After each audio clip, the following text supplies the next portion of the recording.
Большой спорт, напряженный труд. Обратная сторона побед и славы – травмы. Ни один тренер не выпустит своего игрока на площадку без специальной защиты.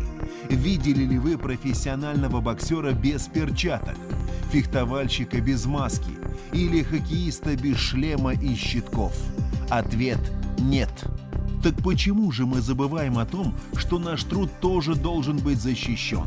Статистика показывает, что ежегодно из-за нарушений в сфере охраны труда в России происходит около 10 тысяч несчастных случаев с тяжелыми последствиями. Результат – гибель более чем 2000 работников. Черный список отраслей по уровню смертности возглавляет строительство.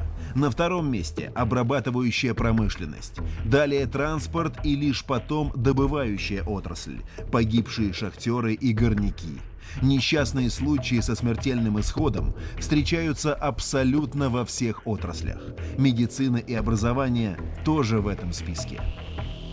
За сухими цифрами статистики – горе и трагедии тысяч людей. Разрушенные семьи, дети-сироты, матери-одиночки, потерявшие кормильцев. Отсутствие мер безопасности, халатность ответственных лиц, разгильдяйство, нехватка спецодежды и защитных средств – основные нарушения на производстве. Помните, вы имеете конституционное право на безопасный труд. Не бойтесь требовать соблюдения ваших прав. Федеральная служба по труду и занятости стоит на защите прав граждан на безопасный труд. Во всех регионах России работают 82 территориальных органа Роструда, государственные инспекции труда.